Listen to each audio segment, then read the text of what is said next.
إن الحمد لله نحمده ونستعينه ونستغفره ونعوذ بالله من شرور أنفسنا ومن سيئات أعمالنا من يهده الله فلا مضل له ومن يضلل فلا هادي له وأشهد أن لا إله إلا الله وحده لا شريك له وأشهد أن محمدًا عبده ورسوله صلى الله عليه وسلم أما بعد فإن خير الحديث كتاب الله وخير الهدي هدي محمد صلى الله عليه وسلم وشر الأمور محدثاتها فإن كل محدثة بدعة وكل بدعة ضلالة وكل ضلالة في النار أعوذ بالله من الشيطان الرجيم وأطيعوا الله ورسوله ولا تنازعوا فتفشلوا وتذهب ريحكم واصبروا إن الله مع الصابرين۔ تمام تعریفیں اللہ رب العالمین ہی کے لیے ہیں اور بے شمار درود و سلام نازل ہوں اللہ کے نبی جناب محمد الرسول اللہ پر اور آپ کے آل و اصحاب پر اور آپ کے متبعین پر۔ دنیا میں بسنے والی جتنی قومیں ہیں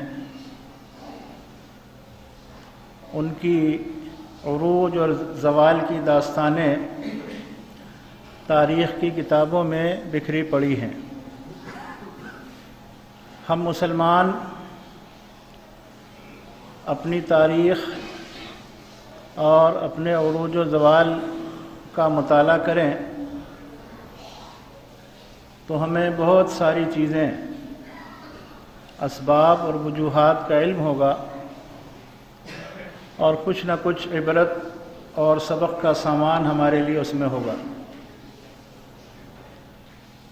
قرآن کریم جب پڑھا جاتا ہے اور جو لوگ اس میں غور و تدبر کرتے ہیں اور قرآن کریم کو سمجھ کر پڑھنے کی کوشش کرتے ہیں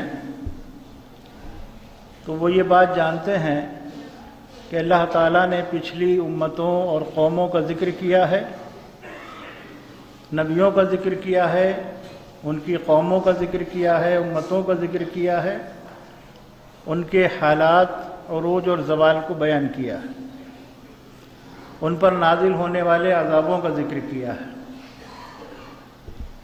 تو یہ ہمارے لیے عبرت درس کا سامان ہے اور نصیحت کا سامان ہے۔ ہمیں ان تمام باتوں سے جو قرآن کریم میں بیان کی گئی ہیں، پچھلی قوموں کے واقعات خاص طور پر اور ہماری تاریخ میں جو ملت اسلامیہ کے حالات اور واقعات موجود ہیں ان کو ہم پڑھیں اور ان کو اپنے سامنے رکھیں تو ہمارے لیے اس میں بڑی نصیحت ہے۔ آج ہم اس ملک میں جن حالات میں سانس لے رہے ہیں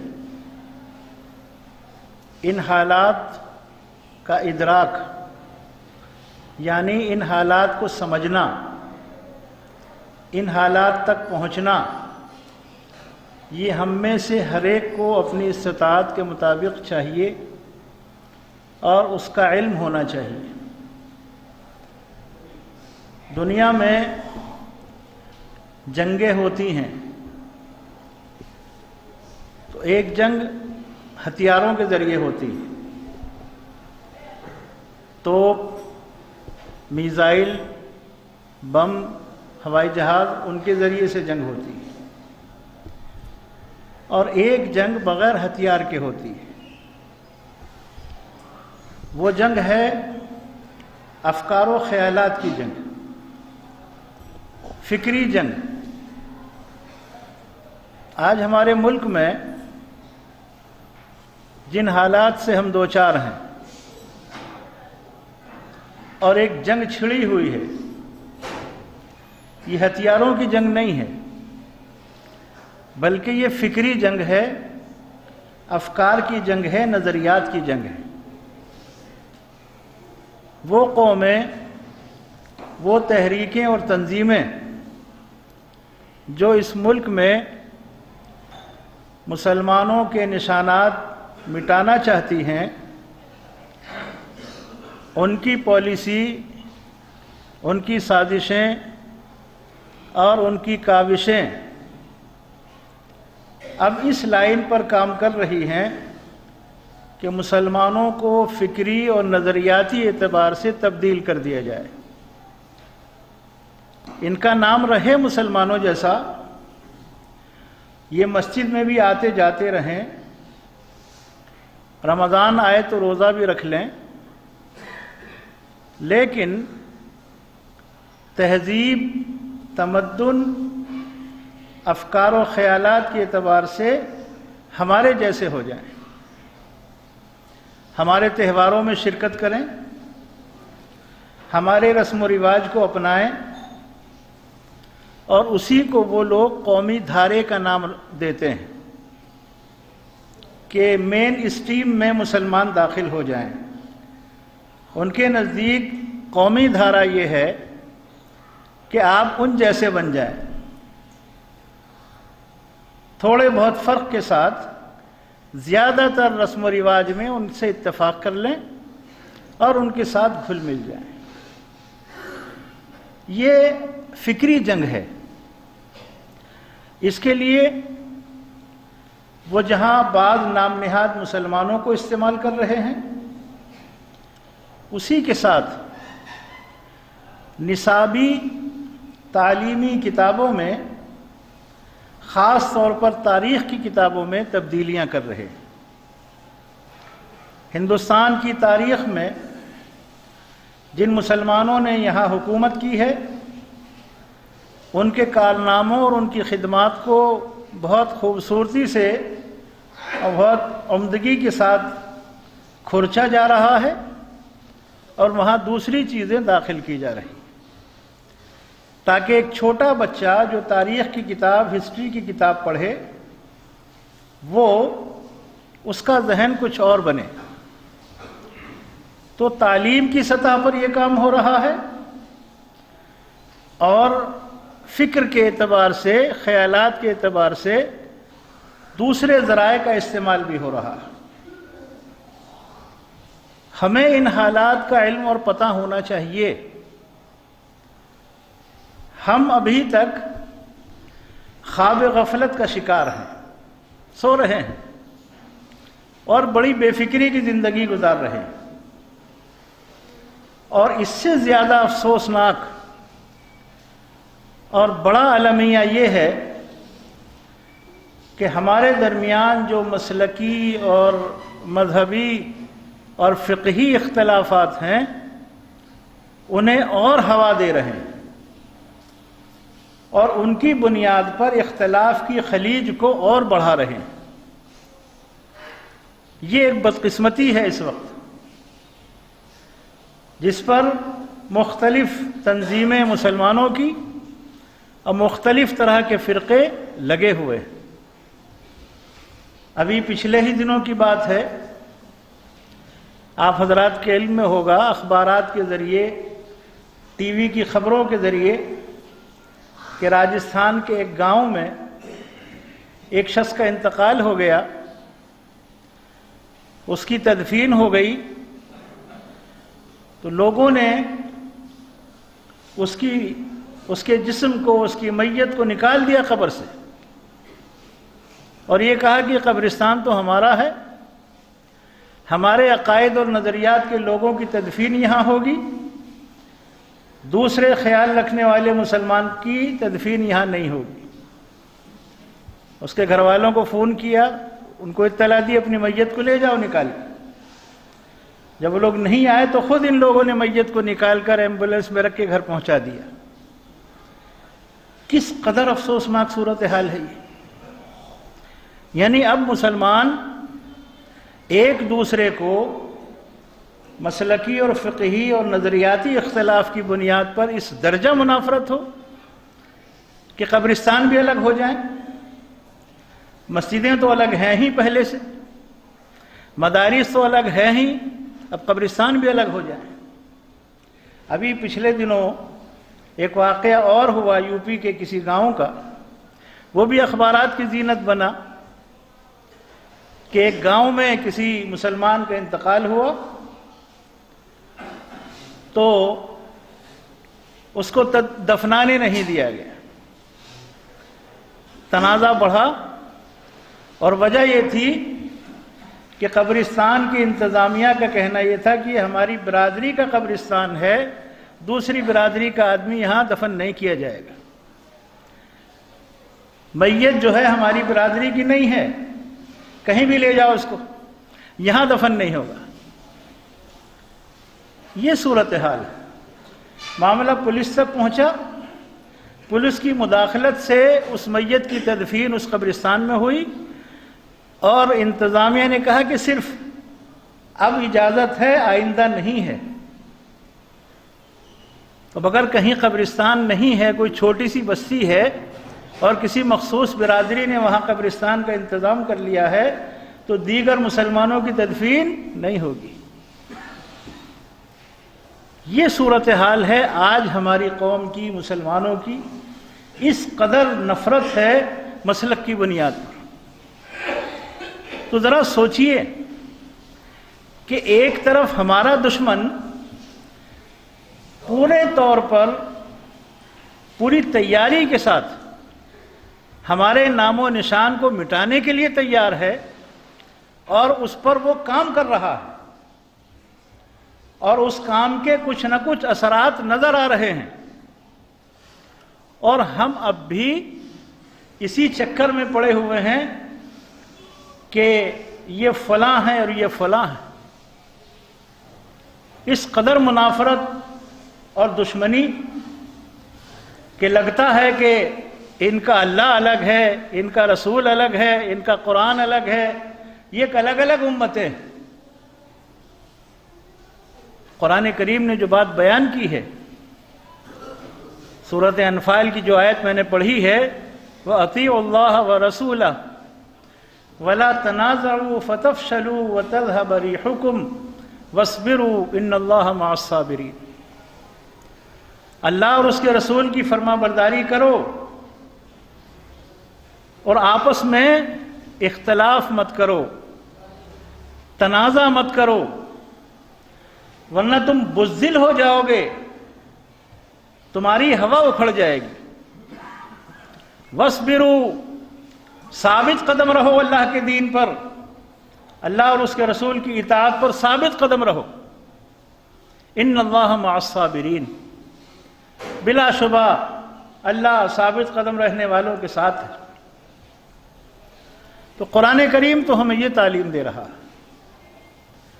امت اسلامیہ کی تاریخ آپ پڑھیں، اس دور کی تاریخ جو عروج کا دور تھا، جو اسلام اور مسلمانوں کی شان و شوکت کا دور تھا، اس دور میں بھی فکری اور فقہی مسائل میں اختلافات پائے جاتے تھے۔ یہ اختلافات نئے نہیں ہیں، پرانے ہیں، لیکن ان اختلافات کے باوجود اس دور کے مسلمانوں میں، اس دور کے علماء میں، اس دور کے فقہاء میں، محدثین میں آپس میں کوئی تعصب نہیں تھا، کوئی منافرت نہیں تھی، ایک دوسرے کا احترام کرتے تھے، ایک دوسرے کے ساتھ اٹھتے بیٹھتے تھے، ایک دوسرے کے موقف کو دلائل کی بنیاد پر سنجیدگی سے سمجھتے اور سمجھاتے تھے، اچھے ماحول میں۔ اس لیے وہ متحد تھے، ایک امت تھی،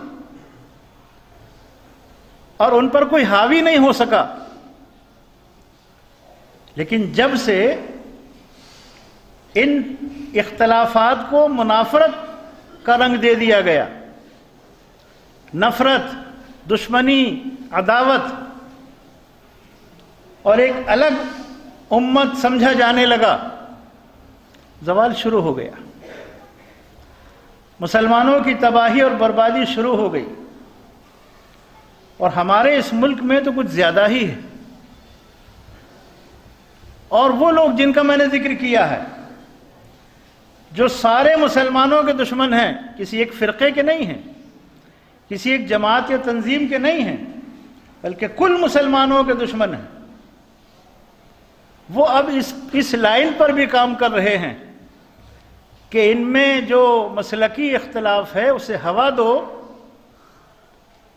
اور ایک بڑے طبقے کو اپنے ساتھ ملا کے اور ان میں منافرت کی اور ہوا بھڑکاؤ، تاکہ یہ لڑتے رہیں، جھگڑتے رہیں اور ایک دوسرے کے خلاف کفر کے فتوے دیتے رہیں اور ایک دوسرے کو جہنم رسید کرتے رہیں اور ہمارا الو سیدھا ہو۔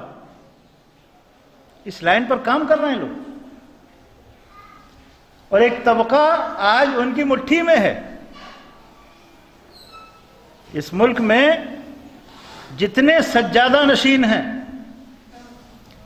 مزارات کے متولیان، سجادہ نشین، صوفیہ کے نام سے جن کی تنظیمیں اس ملک میں کام کر رہی ہیں، وہ سب کے سب آج ان کی گود میں جا بیٹھے اور انہی کے ذریعے اب وہ منافرت کو بڑھا رہے ہیں۔ میں نے پہلے بھی ذکر کیا تھا اور آپ حضرات کو علم ہوگا، اخبارات میں پڑھا ہوگا، پچھلے مہینے میں تال کٹورا اسٹیڈیم میں جو کانفرنس ہوئی تھی صوفیہ اور مشائخ کی، اور اب پھر 20 تاریخ کو ہونے والی ہے دلی میں، وہاں کیا نہیں کہا گیا دوسرے مسلک کے مسلمانوں کو، یعنی حد ہو گئی بے غیرتی اور بے شرمی کی اور پست ذہنی کی حد ہو گئی کہ وہاں کھلم کھلا یہ باتیں کہی گئیں کہ صاحب دہشت گرد اگر کوئی ہے تو وہ وہابی ہیں، وہ دیوبندی ہیں، وہ جماعت اسلامی کے لوگ ہیں۔ کوئی ان لوگوں کو سمجھائے اور اللہ ہدایت دے کہ ہمارے درمیان جو مختلف مکاتب فکر ہیں، چاہے وہ دیوبندی ہوں یا جماعت اسلامی ہو یا بریلوی ہو یا اہل حدیث ہو، یہ سب ہمارے گھر کے اندر کے اختلاف ہیں، انہیں گھر کے اندر بیٹھ کر ہم نمٹانے کی کوشش کریں، اچھے انداز میں، سنجیدگی کے ساتھ، علمی اعتبار سے۔ دشمن کو تو گھر میں نہ آنے دیں، دشمن تو سب کا دشمن ہے، وہ جب حملہ کرتا ہے وہ نہیں دیکھتا ہے کہ کون ہے، کس مسلک کا ہے، کس جماعت اور تنظیم کا ہے، اسے تو مسلمان پر حملہ کرنا ہے، مسلمان کو شکار بنانا ہے۔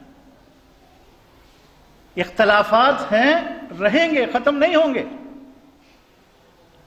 لیکن اختلافات کے بھی کچھ آداب ہوتے ہیں، کچھ سلیقہ ہوتا ہے۔ ان آداب اور سلیقے کی روشنی میں اگر اختلاف پر اور اختلافی مسئلوں پر گفتگو ہوتی ہے تو کوئی بات نہیں، لیکن میں نے عرض کیا کہ یہ ہمارے گھر کے اندر کا مسئلہ، گھر کے اندر بیٹھ کر ہم جو چاہیں ایک دوسرے کے تعلق سے گفتگو کریں، بات کریں، سمجھیں اور سمجھائیں، باہر والے کو گھر میں آنے کا موقع نہ دیں۔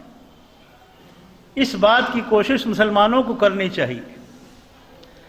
اگر اس ملک میں عزت کی زندگی گزارنی ہے، اپنی آبرو اور اپنے ناموس کی حفاظت کرنی ہے، اپنی جان اور مال کی حفاظت کرنی ہے، اپنی آئندہ آنے والی نسلوں کو اسلام پر باقی رکھنا ہے، تو ہمیں گھر میں دشمن کو داخل نہیں ہونے دینا، دشمن کی سازشوں کو سمجھیں اور سب مل کر اس کا مقابلہ کریں تو کامیاب ہوں گے۔ اختلافات کے باوجود مسلمانوں کے درمیان اتحاد کی بہت ساری راہیں ہیں، اختلاف رہتے ہوئے بھی اتحاد ہو سکتا ہے، ایسا نہیں ہے کہ اتحاد نہیں ہو سکتا۔ قرآن کریم پڑھیں ہم تو وہاں سے اعلان کیا گیا ہے، اور کن لوگوں کو خطاب کیا گیا ہے؟ جو مسلمان نہیں ہیں، اہل کتاب ہیں۔ تعالوا یا اہل الکتاب تعالوا الی کلمۃ سواء بیننا وبینکم